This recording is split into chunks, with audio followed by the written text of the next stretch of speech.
अब यह कहानी 2 साल बाद से दिखाई जाती है।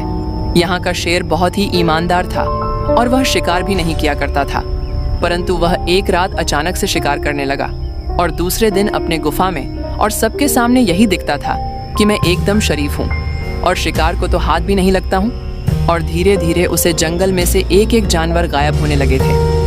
कभी किसी जानवर की बारी आती है तो कभी दूसरे जानवर की बारी आती है। ऐसे करते करते वह जंगल में मात्र एक लोमड़ी और एक शेर बच जाता है और जंगल पूरी तरीके से शांत में डूब आता है। शेर महाराज ने ऐसा क्यों किया? वह तो जंगल उसे प्यार करता था और सभी जानवरों से प्यार करता था और वह शिकार को जरा भी हाथ नहीं लगता था। परंतु 1 रात, 2 रात, 3 रात उसे ऐसा क्या हो जाता है? वह अचानक से शिकार करने लग जाता है। शिकार करता तो है, परंतु इतना भी भयानक शिकार कि एक भी जानवर को ना छोड़े। अब हमें और 2 साल पहले का जंगल दिखाई देता है। शेर महाराज कहीं पर अकेला जा रहा था। उसे चलते चलते एक मुसीबत में साधु महाराज दिखाई देते हैं और वह साधु महाराज की पुकार सुनकर तुरंत उसके पास चला जाता है। उसे सामने साधु महाराज पानी में डूबता हुआ दिखाई देता है। तुरंत शेर बिना सोचे समझे साधु महाराज की जान बचाने के लिए तुरंत उसके पास जाकर तुरंत उसे पानी से बाहर निकाल देता है। तभी साधु महाराज बोले, अरे शेर, तुम्हें अपनी जान की परवाह क्यों नहीं हुई? अगर मुझे बचाते बचाते अगर तुम्हें कुछ हो जाता तो मुझे ऐसा लगा जब तुम मेरे पास आए तो मुझे खाने के लिए मेरे पास चले आए, परंतु तब मेरी आंख खुली कि तुम तो मुझे बचाने के लिए आए हो। मैं डूब नहीं रहा था, मैं तो बस मजाक से ही पानी में उतरा था कि यहाँ के जानवरों की परीक्षा ली जाए।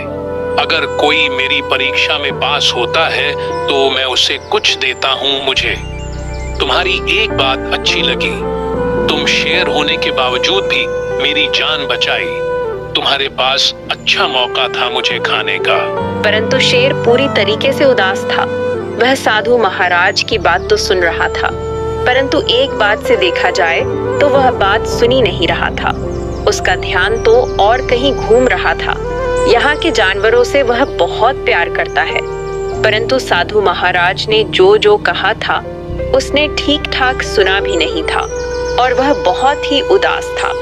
उसकी परेशानी साधु महाराज को समझ में नहीं आती है कि यह तो जंगल का राजा होने के बावजूद भी इतना उदास क्यों है। तभी साधु महाराज बोले, अरे क्या हुआ? मैं तुम्हारे साथ कुछ बुरा कर दिया? तुम्हारे इतनी परेशानी क्यों? तुम्हारे चेहरे पर मुझे साफ साफ दिखाई दे रहे हैं। अच्छा, मेरा शिकार कर लो। अगर तुम परेशान हो मेरे को बचाकर तो मैं मेरा शरीर तुम्हारे सामने समर्पण करता हूँ। तुम मुझे खा सकते हो, परंतु कोई मेरे सामने इतना उदास रहे तुम मुझे बिल्कुल अच्छा नहीं लगता है। मैंने कई सालों से तपस्या करी है और मैं बहुत सारी शक्तियां भी हासिल करी है, और वह शक्तियां किसी बेजुबान की मदद भी ना करें तो वह शक्तियां किस काम की? अरे नहीं महाराज, आप मुझे माफ करो। मैं अपने ही ख्यालों में डूबा हुआ था। मैं एक तरफ से बहुत परेशान हूँ और एक तरफ से बहुत उदास हूँ। मुझे समझ में नहीं आ रहा है कि मैं करूँ तो करूँ क्या। महाराज, अगर आपको मेरी परेशानी का हाल मिले तो मेरी परेशानी जरूर हल करना महाराज। मैं इसलिए उदास हूँ, मेरी कहानी आप सुनो। यह जंगल मुझे बहुत पसंद है। मैं एक नदी किनारे पास गया था, परंतु वह नदी में से मैं थोड़ा पानी पी लिया। पानी पीने के बाद मुझे कुछ थोड़ा अजीब सा लगने लगा था। मुझे ऐसा लगा कि वह नदी एकदम से जहरीली है और मेरे प्राण तो एकदम से बाहर निकल जाए। तभी मेरे सामने एक जंगल की चतुर लोमड़ी आ गई। वह लोमड़ी मुझे देखकर अंधारी अंदर बहुत ही खुश हो रही थी और एक तरफ से देखा जाए मैं बात ही परेशान था। तभी मैंने कुछ अलग देखा। वह लोमड़ी तो कोई जादू इंसान था। हम उसे इंसान भी नहीं बोल सकते हैं। वह तो एक प्रकार का शेर था। वह रूप बदल के शेर बन गया। वह भी मेरे जैसे। तभी उसने मुझसे कहा, अरे यहाँ पर जानवर कम से कम 40 से 50 जानवर हो सकते हैं और मुझे तुम्हारे होने से कुछ फर्क नहीं पड़ता है। मुझे तुम्हारे प्राण लेने से भी कोई फर्क नहीं पड़ता है। यह नदी कोई जहरीली नदी नहीं है, बस तो तुम्हें थोड़ा झटका लगा है। तुम बिल्कुल ठीक हो, परंतु परंतु तुमने अगर किसी जानवर का शिकार कर तो तुम तुरंत मर जाओगे और तुम्हें कुछ समझ में नहीं आएगा कि आखिरकार मैं शिकार करने पर कैसे मारूं, परंतु तुम्हें सारी बातें पता चल जाएगी। बब्बर शेर को कुछ समझ में नहीं आ रहा था कि यह कौन सा चमत्कारी शेर है और मुझे शिकार करने से क्यों रोक रहा है। मैं क्यों नहीं शिकार कर सकता और आखिरकार मेरे साथ क्या हो रहा है। बब्बर शेर को कुछ समझ में नहीं आ रहा था कि मैं एकदम से पानी पीता हूँ तो एकदम से मेरे सामने लोमड़ी आती है। लोमड़ी अचानक से शेर का रूप लेती है। रूप लेने के बाद गायब हो जाती है। तो उसने बात को अनदेखा करके आधी रात का समय हो रहा था तो वह शिकार पर निकला। एक खरगोश घूम रहा था। पीछे से शेर ने शिकार किया। शिकार तो नहीं किया परंतु अचानक से बेहोश हो गया और उसकी आंख खुली तो दिन निकल गया था। ऐसे ही दिनों दिन बीत रहे थे और यह बातें सारे जानवरों के बीच पहुंच जाती हैं। अब तो शेर को देखकर भी कोई खरगोश नहीं डरता है। आप उसे पता है अगर शिकार कर तो वह सो जाएगा। तो ऐसे ही वह धीरे धीरे पूरी तरीके से कमजोर होता चला जा रहा था। वह धीरे धीरे कदमों से जेब्रा पास जाता है। जेब्रा उसको देखकर बहुत ही मजाक उड़ाता है। वह जेब्रा को छोड़कर एक खरगोश के पास जाता है। खरगोश भी यही हाल करता है, उसका मजाक उड़ाता है। वह चलते चलते एक भालू पास जाता है। भालू को उसका देखकर मजाक उड़ाते हैं। अब वह परेशान होकर चलता है। वह एक जगह पर रुकता है। वह पुरानी बातें फिर याद करता है। मैं पहले कितना बढ़िया था, मैं सबकी मदद किया करता था, परंतु एक दिन मैंने शिकार करने का मन बनाया तो अचानक से जादुई लोमड़ी पहुंच गई और उसने पूरे पानी का पानी, दूध का दूध कर दिया। हाँ, मैं करूं तो करूं? क्या मेरी हालात पूरी तरीके से खराब हो रही हैं? हे भगवान, क्या करूं? यहाँ का तो खरगोश मुझे डरता ही नहीं। सारे लोग तो मेरा मजाक उड़ाते हैं। वह सारे दिन तो निकल गए जब मैं सारे जानवरों की मदद किया करता था। सही बात है, मदद करो तो उल्टा पाओ तो उसे अचानक से किसी की आवाज आती है और वह तुरंत ही उसकी आवाज के पीछे चला जाता है। अब यह प्रेजेंट टाइम पर पहुंच जाती है। कहानी साधु महाराज उससे बात कर रहे थे और शेर ने साधु महाराज को सारी बातें बता दी कि आखिरकार इतना परेशान, इतना दुखी क्यों है। वह तो 1 या 2 दिन का ही मेहमान है। उसने कई दिनों से कुछ नहीं खाया था। वह कब ऊपर चला जाए उसको ही नहीं पता, इसलिए वह बहुत ही परेशान था। सारी बातें साधु महाराज के सामने वह रख देता है। हर साधु महाराज भी थोड़ी देर सोचते हैं कि आखिरकार इसकी परेशानी कैसे दूर करें। तभी साधु महाराज जी बोले, चलो ठीक है, मैं तुम्हारी परेशानी थोड़ी सी हल कर सकता हूँ, परंतु वह परेशानी बस कुछ दिनों तक ही रहेगी। तुम्हारे पास 10 दिन है। तुम भी इतना चाहे शिकार कर सकते हो।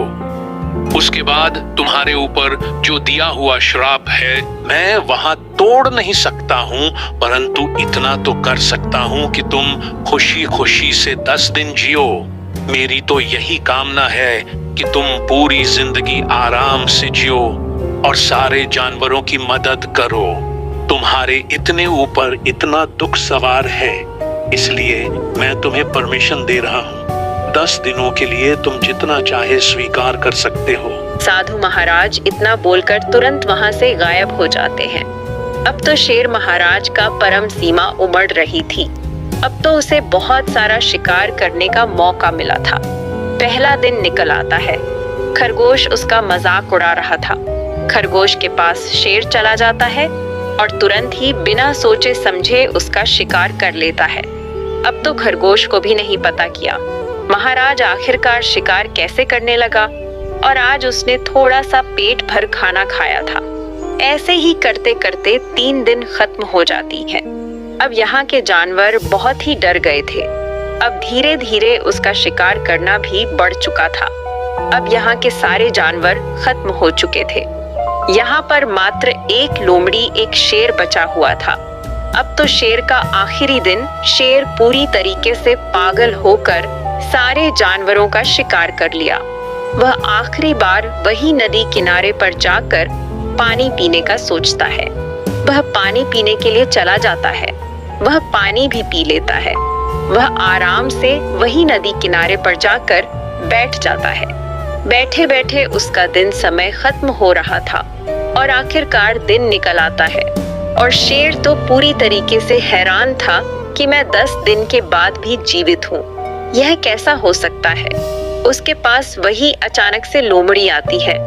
लोमड़ी अचानक से अपना रूप बदल के शेर में आ जाती है। तभी दूसरा शेर महाराज से कहते हैं, अरे वह तुमने अपना दिन समय इतनी अच्छी से निभाया है कि अपनी प्रजा की हिफाजत करने की बजाय तुम्हें 10 दिन मिले थे, वह भी शिकार में तुमने निकाल दिए। अगर वही 10 दिन अगर तुम अपने प्रजा की हिफाजत करते, अगर वजह से कुछ मांगते तो तुम्हें कुछ मिल पाता। यह जंगल में खाने के लिए तो बहुत सारा था। यहाँ पर तो फल फ्रूट तुम खा सकते थे, परंतु तुमने तो शिकार करना अपनाया। अब देखो, तुम्हारे चारों तरफ कोई खरगोश दिखाई दे रहा है ना? भालू, ना हाथी, ना हिरण, ना चेबरा। अब बताओ, अगर तुमने आगे और जीने का मौका मिले तो किसके साथ जाओगे? जहां पर तो कोई जानवर भी नहीं है। तुम अकेले रह रह के पागल होकर तुम्हें इतनी दर्दनाक सजा मिलेगी। तुम्हें अपने आप पर ही गुस्सा आएगा। अब बताओ, तुम क्या करोगे? इतना बोला वह अचानक से शेर भी गायब हो जाता है।